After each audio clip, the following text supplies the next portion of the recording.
ഞാൻ കഴിഞ്ഞ ദിവസം ഒരു വീഡിയോ ചെയ്തിരുന്നു.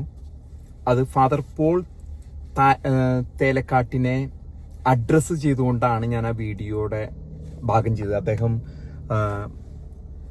പലസ്തീനിൽ നടക്കുന്ന ഈ ഒരു തീവ്രവാദത്തിനെതിരെയുള്ള പോരാട്ടവും ഹമാസിനെ അടിച്ചൊതുക്കുന്നതും അദ്ദേഹത്തിന് ഇഷ്ടപ്പെട്ടില്ല. അതിന്റെ പേരിൽ അദ്ദേഹം അവരുടെ ആ തീവ്രവാദികളുടെ ഒരു തുണി ഉണ്ടല്ലോ, പ്രത്യേകം ചെക്കായിട്ടുള്ള തുണി ഇട്ടിട്ട് ഈ കോളേജ് പിള്ളേർ 10, 15, 20 വയസ്സായ പിള്ളേരെയൊക്കെ കാണിക്കുന്ന മാതിരി ഉള്ള ഒരു പ്രകടനമൊക്കെ കേരളത്തിൽ കാണിക്കുന്നു. അദ്ദേഹം തെറ്റിദ്ധരിപ്പിക്കപ്പെട്ടതാണോ, അദ്ദേഹത്തിന് വേറെന്തെങ്കിലും സ്വാധീന വലയത്തിൽപ്പെട്ടതാണോ എന്നുള്ളത് കേരളത്തിലെ ജനങ്ങൾ തീരുമാനിക്കട്ടെ.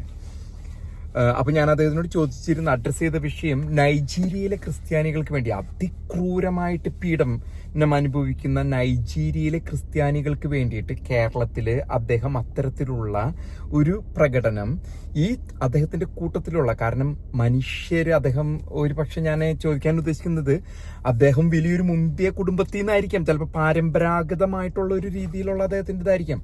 ഒരു പക്ഷെ നൈജീരിയയിൽ കറുത്തവർഗക്കാരായതുകൊണ്ട് ഒരു പക്ഷെ തേലക്കാട്ടച്ഛൻ്റെ ഒരു സ്റ്റാറ്റസിന് ചേർന്നതല്ലാത്തതുകൊണ്ട് അവർ പീഡിപ്പിക്കപ്പെട്ടാലും കുഴപ്പമില്ല എന്നാണോ തേലക്കാട്ടച്ഛൻ്റെ ചിന്താഗതി?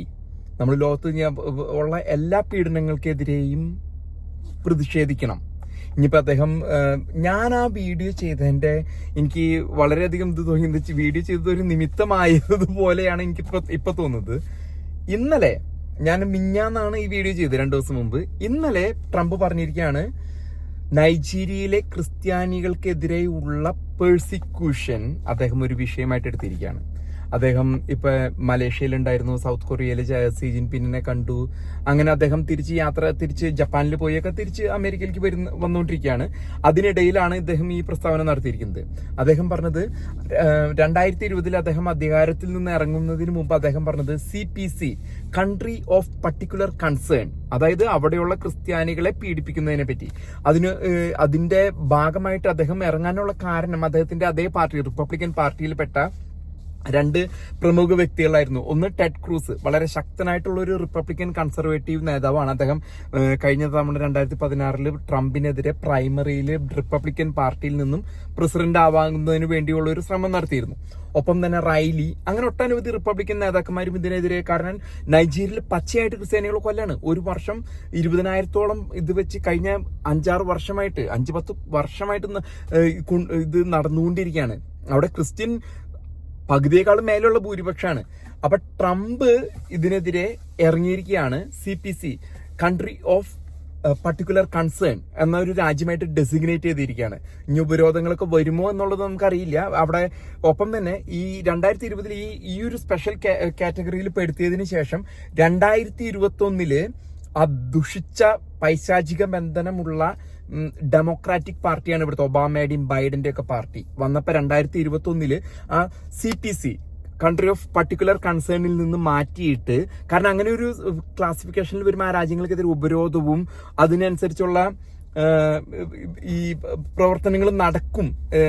അമേരിക്കയുടെ ഭാഗത്തു നിന്നും ലോകത്തിന്റെയും ഐക്യരാഷ്ട്രസഭയിൽ നിന്നും ഉള്ള ഇതുകൾ വരും. ന്യൂനപക്ഷങ്ങളെ അടിച്ചൊതുക്കി കൊല്ലുന്നു. ആ ദൃശ്യങ്ങൾ നിങ്ങൾക്ക് എന്റെ വീഡിയോയിൽ തന്നെ പോയാൽ കാണാൻ സാധിക്കും.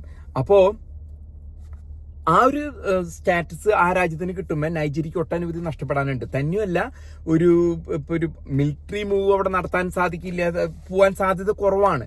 എന്നിരുന്നാൽ തന്നെയും ഒരു ഒബ്സർവേഷൻ ടീം, അതായത് ഈ വക ടീം മുമ്പ് തന്നെ സുഡാനിലും മറ്റു രാജ്യങ്ങളിലും കോങ്കോയിലാണെന്ന് തോന്നുന്നു ട്രംപ് ഓൾറെഡി ISIS കേന്ദ്രങ്ങളിലൊക്കെ ബോംബിംഗ് നടത്തി. സർജിക്കൽ സ്ട്രൈക്ക് എന്ന് പറയുന്ന മാതിരി ജസ്റ്റ് ഒരു ബോംബ് ചെയ്യുന്നു, അവർ കൂട്ടമായി നിൽക്കുന്ന സ്ഥലത്ത് ബോംബ് ചെയ്യുന്നു, അവസാനിപ്പിക്കുന്നു, പോകുന്നു. അതുപോലെയുള്ള ശക്തികളാണ് ബോക്കോ ഹറാം, ISIS, അൽഖ്വയ്ദ ഒക്കെ ആഫ്രിക്കയിൽ കിടന്ന് കളിച്ചുകൊണ്ടിരിക്കുകയാണ്. അവരൊതുക്കേണ്ടത് കാലഘട്ടത്തിന്റെ ആവശ്യമാണ്. പക്ഷെ ട്രംപിനെ അത് ചെയ്യാൻ പറ്റുള്ളൂ. ഈ പറയുന്ന ഡെമോക്രാറ്റിക് പാർട്ടി വന്നു കഴിഞ്ഞാൽ ഇതൊക്കെ അഴിച്ചിട്ട് കൊടുക്കും. എന്ത് വേണമെങ്കിലും ആയിക്കോ, ക്രിസ്ത്യാനികളെ കൊന്നോ, ബാക്കി ആരും കൊല്ലരുത്, ക്രിസ്ത്യാനികളെ മുസ്ലിമുകളെ ഇതെന്ന് പറഞ്ഞ് പീഡിപ്പിക്കരുതെന്ന് പറഞ്ഞുള്ള ഒരു ഇതാണ് ഡെമോക്രാറ്റിക് പാർട്ടിയുടെ ചിന്താഗതി. പക്ഷെ ഇന്നലെ ട്രംപ് പറഞ്ഞിരിക്കുകയാണ്, ഞാൻ ഗൗരവമായിട്ട് എടുത്തിരിക്കുകയാണ്, അടുത്ത അദ്ദേഹത്തിന്റെ അജണ്ട അതാണ്. ഒപ്പം തന്നെ അദ്ദേഹത്തിന് ഇപ്പൊ കൂടുതലായിട്ട് ഇപ്പൊ കരീബിയനിൽ വെനിസുല എന്ന രാജ്യത്തിന് എതിരായിട്ടൊരു യുദ്ധം ഓൾറെഡി വെനിസുലേനെ അടിച്ചില്ലാണ്ടായി. വെനിസുലയ്ക്ക് മനസ്സിലായി അവിടുത്തെ ഭരണം നേതൃത്വത്തിന് മാറ്റാൻ പോവാണ്. കുറെ വർഷങ്ങളായിട്ട് അവിടെ ഹ്യൂഗോ ഷാവേസ് ഇരുന്നു. അത് കഴിഞ്ഞിട്ട് മദൂര വന്നു. അവിടെയുള്ള അമേരിക്കയിലേക്ക് ഡ്രഗ്സ് കടത്തിവിടലാണ് അവരുടെ ഓരോ ജോലി.